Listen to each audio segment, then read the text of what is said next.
वो बिहार तो ठीक है, 12 सीट का नुकसान होगा, लेकिन यूपी से हम कवर कर लेंगे। इवन पिछली बार 8 सीट अधिक बढ़ने के अनुमान थे। हाँ, लेकिन नहीं ये कर दिया कि जो आरक्षण बदलेगा हम उसको छोड़ेंगे नहीं, ईंट से ईंट बजा देंगे। किसी माई के लाल में दम नहीं है कि आरक्षण खत्म करेगा। पूरी चुनाव बीजेपी हार गई।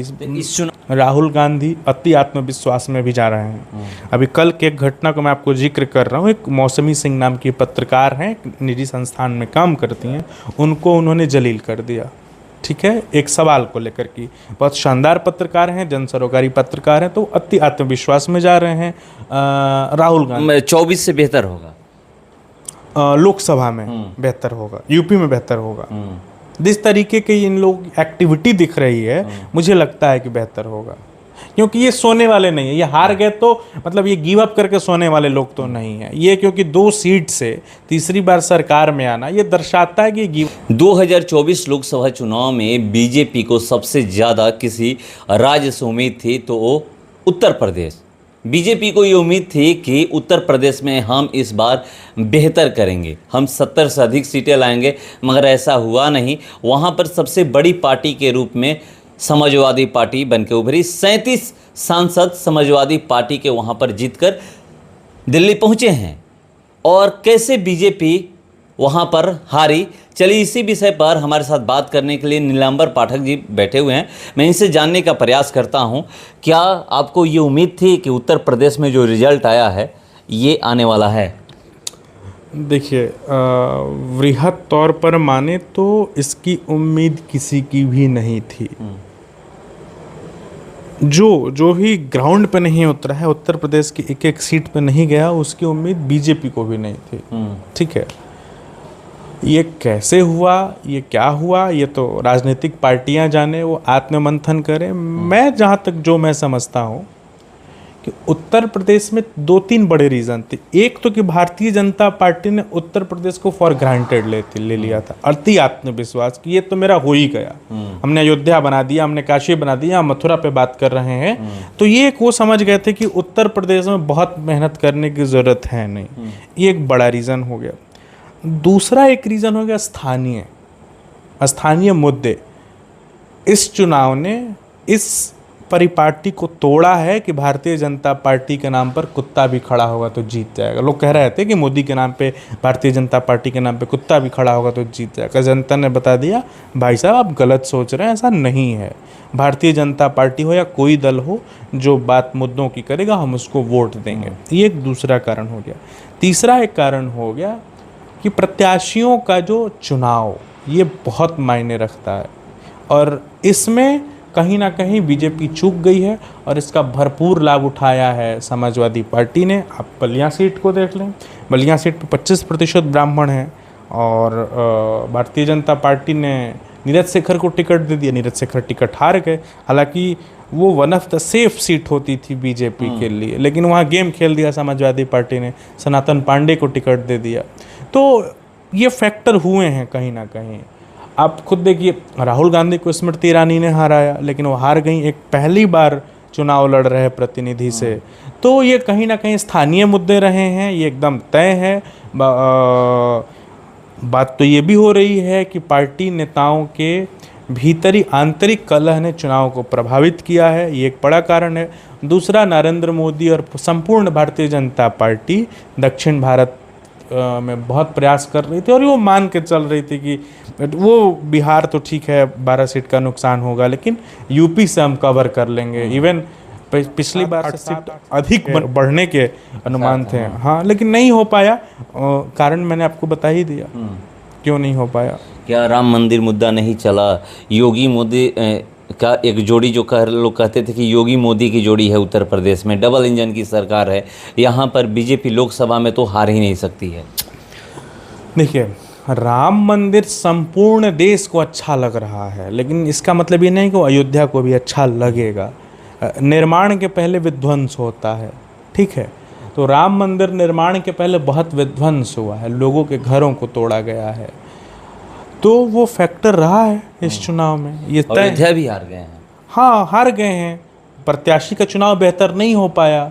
वहाँ के प्रत्याशी ने बोला था कि 400 सीट आएगा तो संविधान बदल देंगे। समाजवादी पार्टी ने इसको खूब खेला इस मुद्दे पर, चुनाव हार गए। देखिए, राजनीति पूरी तरह से बयानों का एक गेम होता है।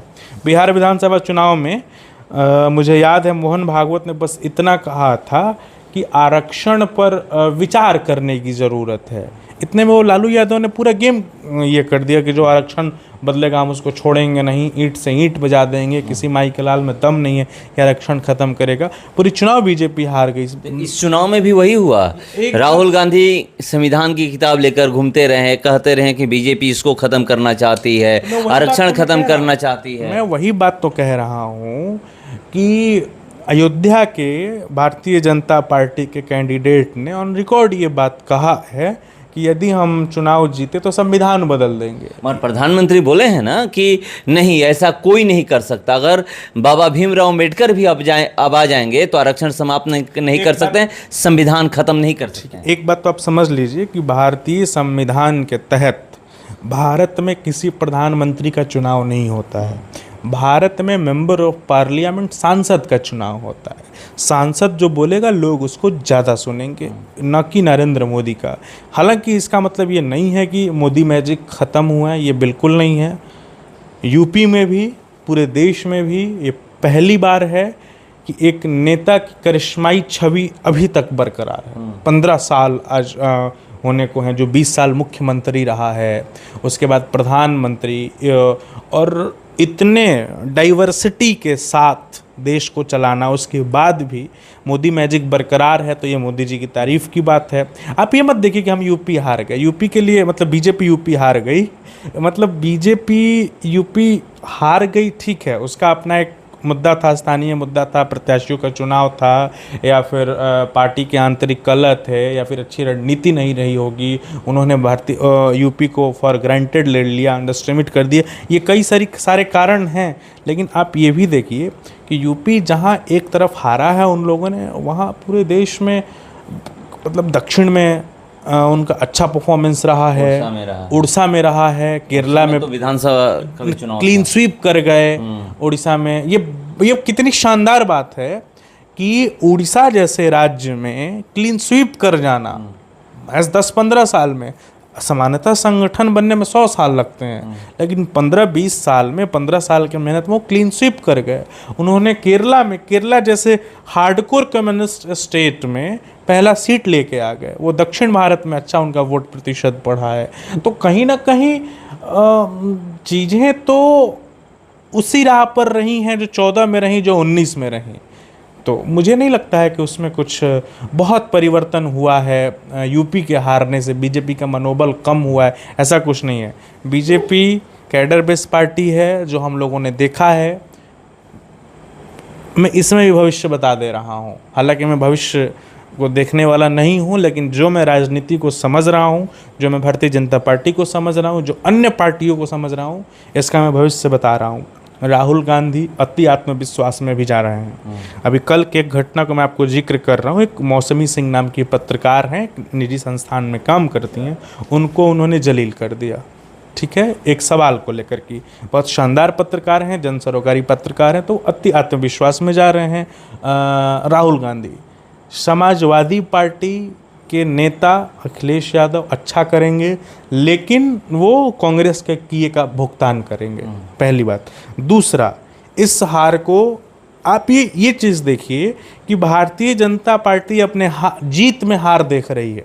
सामान्यतः भारत जैसे देश में तीसरी बार सरकार बनाना अपने आप में बहुत बड़ी बात है, लेकिन भारतीय जनता पार्टी के शीर्ष नेता इसको हार मान रहे हैं। आंशिक रूप से ये खबर है कि सभी नेता विश्लेषण पे विश्लेषण किए जा रहे हैं, इस्तीफे के दौर शुरू हो गए हैं। हालांकि सरकार बन रही है, बहुमत की सरकार है, सरकार 5 साल चलेगी, लेकिन फिर भी वो कह रहे हैं कि मेरा भाई परफॉर्मेंस खराब हुआ है, हम इस्तीफा दे देंगे। तो ये सब मतलब बात तो ये भी हो रहा है कि योगी भी बहुत नाराज हैं, बहुत आत्ममंथन कर रहे हैं। तो इसका फायदा बीजेपी को विधानसभा में और 29 में दोनों में मिलेगा, क्योंकि वो कल से फील्ड पे उतरेंगी, अपने गलतियों में सुधार करेंगी, जनता के बीच जाएंगी, और वो उसका फायदा निश्चित मिलेगा। मेरा ये एक भविष्य है। और 29 में यदि मैं सही हूँ, मेरा सोचने की क्षमता ठीक ठाक है, तो फिर शानदार होने वाला है बीजेपी का। मतलब बेहतर प्रदर्शन इससे होगा। हाँ, और 27 में उत्तर प्रदेश में अच्छा होने वाला है, निश्चित अच्छा होने वाला है। लेकिन हाँ, अच्छा तीसरी बार सरकार में आना, अच्छा होने का मतलब यही होता है कि आप एक सम्मानजनक सीट लेके आ जाएं। इतनी सीटें आएंगी ये कहना बहुत समझदारी नहीं होगी। सीटें कम अच्छी खासी होंगी, लेकिन परफॉर्मेंस ये नहीं होता ना कि सिमट जाएंगे। मतलब 24 से बेहतर होगा, लोकसभा में बेहतर होगा, यूपी में बेहतर होगा। जिस तरीके की इन लोग एक्टिविटी दिख रही है, मुझे लगता है कि बेहतर होगा, क्योंकि ये सोने वाले नहीं है। ये हार गए तो मतलब ये गिव अप करके सोने वाले लोग तो नहीं है ये, क्योंकि 2 सीट से तीसरी बार सरकार में आना ये दर्शाता है कि ये गिव अप करने वाले लोग नहीं हैं। और जहाँ अमित शाह जैसे कुशल रणनीतिकार हों, जो एक जीत के बाद दूसरी पर उसी दिन से काम लगाने में विश्वास रखते हो, तो वहाँ तो चुनौती है विपक्ष के लोगों के लिए। तो देखिए, अगर कोई सोच रहा है कि बीजेपी इस बार पूर्ण बहुमत से सरकार नहीं बनाई, तो ये अपने दिमाग से मिटा दीजिए, क्योंकि बीजेपी जीती है उसके बावजूद भी उसमें हार ढूंढ ली है कि हाँ हम अच्छा नहीं किए हैं, और उस पर मेहनत करना स्टार्ट हो गया है। आज ही का आप देखे होंगे कि खबर कि किस तरह से योगी आदित्यनाथ वहाँ पर अपने मंत्रियों को बुलाए, बैठक किए, और अधिकारी पदाधिकारियों को बुलाकर भी बैठक किए कि कहाँ कमियां रही है। इस पे अब चर्चा हम लोग करेंगे, क्योंकि 27 में वहाँ पर विधानसभा चुनाव है, और अभी तो लोकसभा चुनाव को छोड़ ही देते हैं। फिलहाल इसको इतना ही, बने रहिए हमारे साथ। नमस्कार।